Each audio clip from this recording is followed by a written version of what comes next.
L నీనో ప్రభావం వల్ల ఈ సంవత్సరం వర్షాలు తగ్గే అవకాశం ఉన్నందున అలాగే ప్రస్తుత రిజర్వాయర్లో ఉన్న నీటి విలువలను ఆధారం చేసుకుని ఇరిగేషన్ వ్యవసాయ శాఖ అధికారులతో సమన్వయ సమావేశాలు ఏర్పాటు చేసి రైతులు ఎలాంటి పంటలు వేసుకోవాలో పూర్తి అవగాహన కల్పించాలని రాష్ట్ర నీటిపారుదల శాఖ మంత్రి ఉత్తమ్ కుమార్ రెడ్డి జిల్లా కలెక్టర్లను ఆదేశించారు.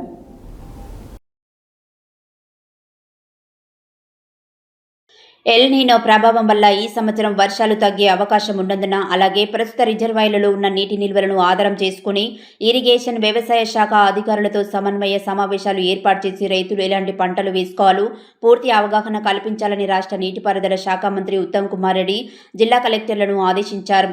ఎల్ నీనో ప్రభావం సాగునీటి ప్రాజెక్టులో ప్రస్తుత నీటి వనరుల అందుబాటు, రిజర్వాయర్ల పరిస్థితి, వర్షపాతం, రానున్న రోజుల్లో వర్షాల పరిస్థితిని దృష్టిలో ఉంచుకొని పంటల సాగులో రైతులకు అవగాహన కల్పించే విషయమై గురువారమైన జిల్లా కలెక్టర్లు, ఇరిగేషన్, వ్యవసాయ, ఉద్యాన, చిన్న నీటిపారుదల తదితర శాఖల అధికారులతో వీడియో కాన్ఫరెన్స్ నిర్వహించారు. ఎల్ నీనో ప్రభావం వల్ల ఈ సంవత్సరం ఈరోజు జూలై 9 వరకు గత సంవత్సరంతో పోలిస్తే వర్షాలు 15 నుండి 20% తక్కువగా ఉన్నాయని, అలాగే వాతావరణ శాఖ నివేదికల ప్రకారం పరిస్థితి ప్రమాదకరంగా లేకపోయినప్పటికీ రానున్న రోజుల్లో ప్రధాన రిజర్వాయర్లలో నీరు తక్కువగా ఉండడం, అలాగే వర్షపాతం కూడా తగ్గే అవకాశం ఉందన్నారు. వీటన్నిటిని దృష్టిలో ఉంచుకునే జిల్లా కలెక్టర్లు నీటిపారుదల, వ్యవసాయ, ఉద్యాన, తాగునీరు తదితర శాఖల అధికారులను సమన్వయం చేసుకుని సమావేశాలు నిర్వహించి పంటల సాగుపై రైతులకు నిజమైన పరిస్థితిని వివరించి చెప్పాలని ఆదేశించారు. ప్రతి వారం జిల్లా కలెక్టర్లు నీటిపారుదల, వ్యవసాయ అధికారులతో సమీక్షించుకోవడమే కాకుండా రైతులకు ఎప్పటికప్పుడు ఎలాంటి పంటలు వేసుకోవాలో అవగాహన కల్పించాలని చెప్పారు. అందుకు తగ్గట్టుగా జూలై 15, 30, ఆగస్టు 15 ఇలా 15 రోజులకు ఒకసారి కాంటింజెంట్ ప్రణాళిక రూపొందించాలన్నారు. నల్గొండ, సూర్యాపేట జిల్లాలలో నాగార్జున సాగర్ ప్రాజెక్టు కింద ప్రస్తుతం ఉన్న పరిస్థితులను రైతులందరికీ తెలియజేయాలని నల్గొండ, సూర్యాపేట జిల్లా కలెక్టర్లను ఆదేశించారు. అలాగే ఇతర జిల్లాలలో కూడా జిల్లా కలెక్టర్లందరూ ఆయా ప్రాజెక్టుల చీఫ్ ఇంజనీర్లతో సమీక్ష సమావేశాలు నిర్వహించి సాగునీటి పరిస్థితులపై చర్చించాలని, ఉన్న నీటి వనరుల ఆధారంగా రాబోయే వర్ష సూచనలను ఆధారం చేసుకుని రైతులందరికీ సమగ్రంగా తెలియజేయాలని ఆదేశించారు.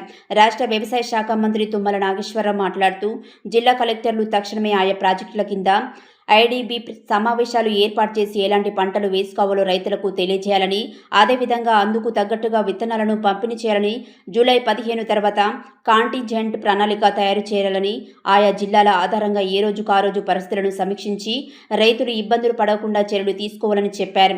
రాష్ట్ర ఐటీ పరిశ్రమల శాఖ మంత్రి దుద్దిళ్ల శ్రీధర్ బాబు మాట్లాడుతూ రాష్ట్ర ప్రభుత్వం ప్రధాన కార్యదర్శి సంజయ్ జాజు ఎల్ నీనో ప్రభావం వల్ల కలిగే పరిస్థితులను దృష్టిలో ఉంచుకొని రైతులను ప్రత్యామ్నాయ పంటల వైపు ప్రోత్సహించాలని, పామాయిల్, ఇతర ఉద్యాన పంటలు వేసుకునేలా చూడాలన్నారు.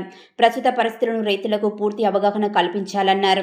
నల్గొండ జిల్లా కలెక్టర్ బి చంద్రశేఖర్ స్పందిస్తూ నల్గొండ జిల్లాలో ఇప్పటి వరకు 8 మండలాల్లో సాధారణ వర్షపాతం కన్నా తక్కువ వర్షపాతం నమోదైందని, జూలైలో కూడా వర్షం రాని రోజులు ఎక్కువగా ఉంటాయని, వాతావరణ శాఖ సూచనలు ఉన్నాయని, వర్షాభావం పరిస్థితులను దృష్టిలో ఉంచుకొని ఈ సంవత్సరం సాగు చేసే పంటల విషయమై జూన్ 1 నుండే రైతు వేదికల ద్వారా సమావేశాలు ఏర్పాటు చేసి వ్యవసాయ, ఇరిగేషన్ అధికారులతో రైతులకు అవగాహన కల్పిస్తున్నామని, ప్రత్యామ్నాయ పంటలు వేసుకునేలా ప్రోత్సహిస్తున్నామని తెలిపారు. ఈ సంవత్సరం ఇప్పటి వరకు 20,000 ఎకరాలలో వరి సాగు చేయవలసి ఉండగా 10,000 ఎకరాలలో మాత్రమే వరి వేయడం జరిగిందని, 3 లక్షల ఎకరాలలో పత్తి సాగుకు గాను 5,57,000 ఎకరాలలో పత్తి వేశారని, రైతులను ఆరుతడి పంటల వైపు ప్రోత్సహిస్తున్నామని, రైతులతో సమావేశాలు ఏర్పాటు చేసి పిఏసిఎస్ల ద్వారా కూడా అవగాహన కల్పిస్తున్నట్లు తెలిపారు.